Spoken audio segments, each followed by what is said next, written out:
मुसलमानों को जलील और परेशान करने की कोशिश की जा रही है। एक तरफ वक्फ की ज़मीनों को छीनने के लिए वक्फ बिल जैसे कानून बनाने की कोशिशें हो रही है, उसमें तरमीम करके हिंदुस्तान के मुसलमानों को परेशान करने की साजिशें रची जा रही है। वहीं दूसरी तरफ जब लोगों के पास कब्रिस्तान है, और आज से नहीं बल्कि कहा जा सकता है कि कई दशकों से वहाँ पर लोगों को दफन किया जाता है, उस ज़मीन को भी ये लोग छीनना चाहते हैं। अगर आपको सरकारी भवन बनाना है, अच्छी बात है, आपको स्कूल बनाना है, कौन नहीं चाहता है कि उसके माशरे में, उसके इलाके में स्कूल ना हो, लेकिन इसका ये मतलब नहीं होता है कि कल को आप किसी कब्रिस्तान या किसी शमशान घाट पर स्कूल बनाने की बात करने लगे। अभी हाल ही में मधुबनी जिला के ही एक असुथु एक जगह है, वहाँ पर अल्पसंख्यक विभाग के द्वारा एक स्कूल बनाया जा रहा है। वहाँ के विधायक जी वहाँ पर बैठे हुए हैं और कह रहे हैं कि हम स्कूल नहीं बनाने देंगे। समझ नहीं आ रहा है कि जहाँ पर स्कूल सही ज़मीन पर बन रही है, वहाँ पर विधायक जी कह रहे हैं हम बनने नहीं देंगे, और एक जगह जब कहा जा सकता है कि कब्रिस्तान है, तो वहाँ पर इन लोगों को स्कूल बनाना है, तो हालात सही नहीं है। ऐसे में अगर सिस्टम इसी तरह से करेगी तो मुसलमानों को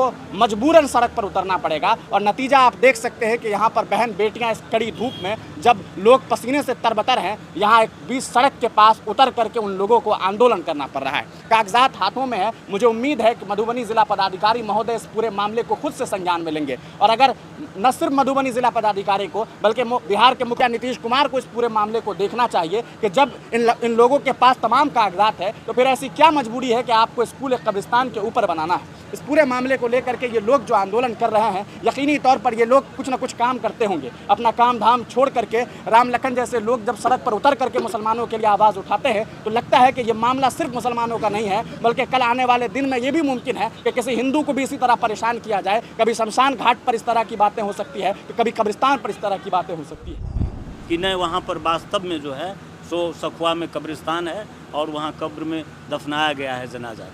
तो ये पूरा जो है सो कब्रिस्तान है, वर्षों से लोग वहाँ कर रहा है। तो ये सरकारी भवन बना करके ये कहीं न कहीं एक समुदाय के साथ कुठाराघात, और एक समुदाय ही नहीं आम जन के साथ एक कुठाराघात है। कहीं श्मशान है, उस पर आप सरकारी भवन बनाएंगे, कहीं कब्रिस्तान है, उस पर सरकारी भवन बनाएंगे, तो ये कहीं न कहीं भावना पर ठेस लगता है। अभी देखा है किसी को दफन होते हुए वहाँ? मेरी अम्मी इंतकाल की है, मेरा अब्बा इंतकाल किया है, और मेरा दादा दादी सब एक ही लाइन से है, जो कि अभी हमको लग रहा है कि पूर्णतः आपका कहना है कि आपके अब्बा, उनके अब्बा, दादा दादी एक ही लाइन से दफन है, जो कि जिंदा अभी कब्र है। अभी हमको लग रहा है कि अभी वो अच्छी तरीके से गला भी नहीं होगा। इस बात का हम लोग को अफसोस है कि उसको रेंद करके और लाश को वहाँ पर लाश को हटाया जाएगा। इससे हमको बहुत खौफ नज़र आ रहा है, और हम लोग रोना आते हैं कि हम लोग इस सूबे के मुखिया नीतीश कुमार हम लोग का सेकुलर नेता थे, हम लोग उनसे भरोसेमंद थे पूरे, लेकिन आज उन्हीं के द्वारा और उन्हीं के पदाधिकारी के द्वारा कहे जाते हैं कि हमारे ऊपर से दबाव बना हुआ। बड़ी उम्मीद थी कि हमारे नीतीश बाबू हम लोग के सेकुलर हैं, हम लोग के रहबर हैं मुसलमानों के, तो हमारे क्षेत्र के एक संजय झा हैं राज्यसभा के सदस्य, वो उनका अभिनंदन समारोह था मधुबनी में, तो वो सुबह होकर अपने घर आए थे। 200 आदमी तकरीबन वहाँ बैठे थे। मैं ये आवेदन पेश किया, हमने आग्रह किया कि हुजूर थोड़ा इसको अपने तौर से देख लिया जाए। तो हमको भरे सभा में कहते हैं, कह रहे तुम लोग मुसलमान वोट दिया है, नीतीश को वोट दिया है? हम कहा बिल्कुल दिया है हुजूर। नहीं गलत था, तो हम कहा बिल्कुल हम गलत सही कह रहे हैं। संजय झा हमसे बोले, सैकड़ों लोग वहाँ बैठे हुए थे कार्यकर्ता, और हमको इस तरीके से टारगेट किया गया। हम आशा लेकर गए थे कि हमारे नीतीश बाबू के ये मंत्री हैं, हमारी बात को सुनेंगे, हमारे दर्द को सुनेंगे।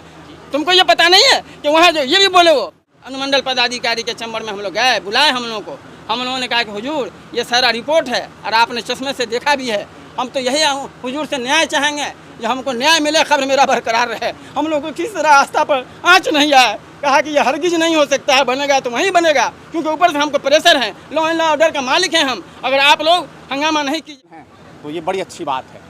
राम लखन जी, कब्रिस्तान बचाने के लिए आप बैठे हुए हैं, क्या आपको असल वजह लग रही है? आखिर ऐसा क्या हुआ? एक तरफ बिहार में भी नीतीश जी की सरकार है, तो खुद को तो वो सेकुलर नेता मानते हैं, केंद्र में एनडीए की सरकार है, वक्फ का मामला अभी चल रहा है, वो एक अलग मामला है, लेकिन अभी कब्रिस्तान के मामले को लेकर के हम बात करेंगे। क्या असल बात हुई है? क्या आप लोगों के कब्रिस्तान को छीना जा रहा है? क्या कुछ किया गया है? सारी डिटेल बताइए। मुख्य बात है कि सखुआ में कब्रिस्तान अवस्थित है बरसों से, और वहाँ पर हज़ारों जनाजा को दफनाया गया है। वो अवशेष उसका अभी भी मौजूद है।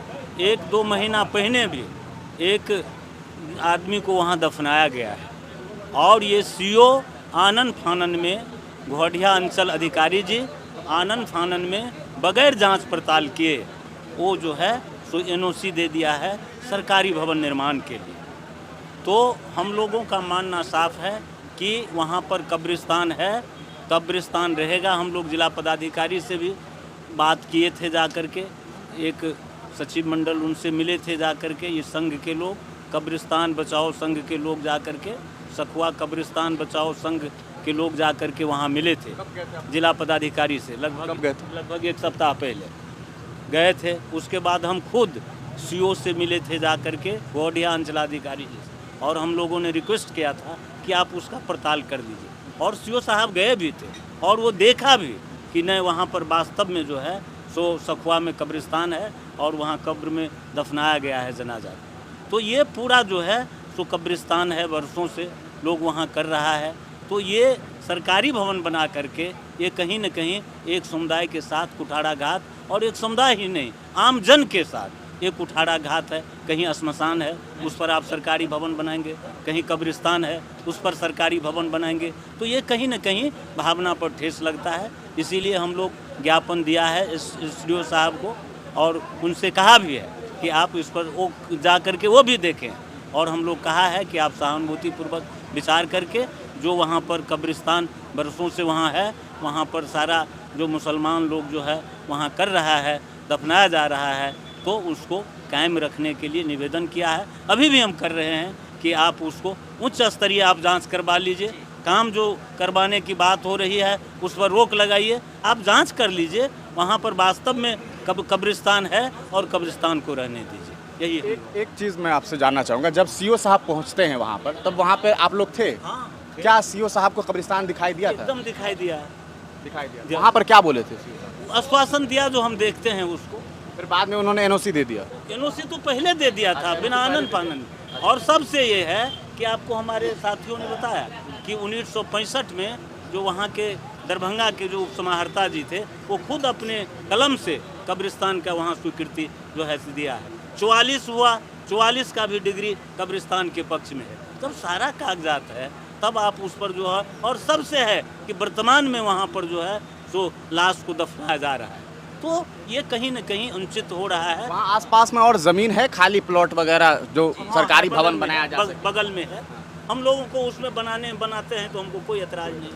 बगल में है वहाँ ज़मीन, इसी कब्रिस्तान के बगल में ज़मीन। आपका क्या नाम है? मेरा नाम गुफरान अहमद है। गुफरान साहब, मुझे कुछ डिटेल मिला कि लगभग 1947 से पहले यानी कि आज़ादी से पहले जो है कब्रिस्तान वहाँ पर थी, क्या सही है ये बात? ये हकीकत में है कि सैकड़ों वर्ष वहाँ कब्र है। 65 ईस्वी में अपर समाहर्ता महोदय दरभंगा के द्वारा एक फौजी के नाम से बंदोबस्त कर दिया गया था। तो हमारे गार्जियन लोग अब्दुल्ला पयामी जो एक्स विधायक थे उस समय, उन्होंने अपर समाहर्ता महोदय के यहाँ 66 में मुकदमा दर्ज किया। वह अपर समाहर्ता महोदय खुद से चल कर आए वहाँ प्लॉट पर इंक्वायरी के लिए, तो वहाँ 2 समुदाय के बीच टकराव हो रहा था, बड़ी संगीन मामला था उस वक्त। जब वह कब्र देखे अपर समाहर्ता महोदय, कहने के वास्तविक के कब्र है, यह हमारे जानकारी में नहीं होने की वजह से मेरे द्वारा बंदोबस्त की गई थी, इसलिए मैं आज स्थल जांच किया है, वाकई कब्र पाया गया है। आज मैं इसको रद्द कर। ये जो आप दावा कर रहे हैं किस बिना पे कर रहे हैं, कोई प्रूफ है आप लोगों के पास? जी, मेरे पास अंचल अपर समाहर्ता महोदय जरा दिखाइए क्या है? कोई कॉपी मेरे पास जजमेंट का है। ये सारा कॉपी जो है, जी जी जी, ये ओरिजिनल कॉपी है। जी, कब का है ये कॉपी? ये 1966-67 का है। अच्छा, ये आपका डिस्ट्रिक्ट दरभंगा? जी जी, उस वक्त दरभंगा ही डिस्ट्रिक्ट था। डिस्ट्रिक्ट था हम लोगों का। तो 16/6/1967 का ये लेटर दिखाया जा रहा है। तो उस वक्त ये बात कबूल कर लिया गया अपर समाहर्ता के द्वारा कि उनसे गलती हुई। जी जी जी, वो बोले हैं कि नहीं जानकारी की वजह से ऐसा हुआ, लेकिन मैं इसको वास्तविक तो अभी जो अधिकारी लोग आ रहे हैं, जी, जी। वो लोग अंग्रेजी तो जानते होंगे, खूब। तो उनको दिखाया होगा? तो हमने उनको दिखलाया, सीओ साहब आए प्लॉट पर जाकर कब्र भी देखे। हमने कहा क्या हुजूर हम लोग को क्या आश्वासन दे रहे हैं, कब्र बरकरार रहेगा कि नहीं? कहा कि ठीक है हम जांच कर जा रहे हैं, आगे रिपोर्ट करेंगे। उसके बाद ठेकेदार को भेज दिया काम करने के लिए। हम तमाम समाज के लोग 500,000 वहाँ जमा हुए, सामान को वापस करवाया। तब एसडीओ साहब हमारे अनुमंडल पदाधिकारी फुलपरास और डीएसपी महोदय फुलपरास, यह दोनों आदमी पहुँचे नरहिया थाना पर। हम 5 गार्जियनों को बुलाया गया कि क्या कर रहे हैं आप लोग? हमने कहा हुजूर हमारे पक्ष में कब्रिस्तान है, हम लोग का ख़ानदान उसमें पूर्वजों दफन है और उसमें भवन बन रहा है। तो उन्होंने कहा कि नहीं, ये सरकारी लिस्ट में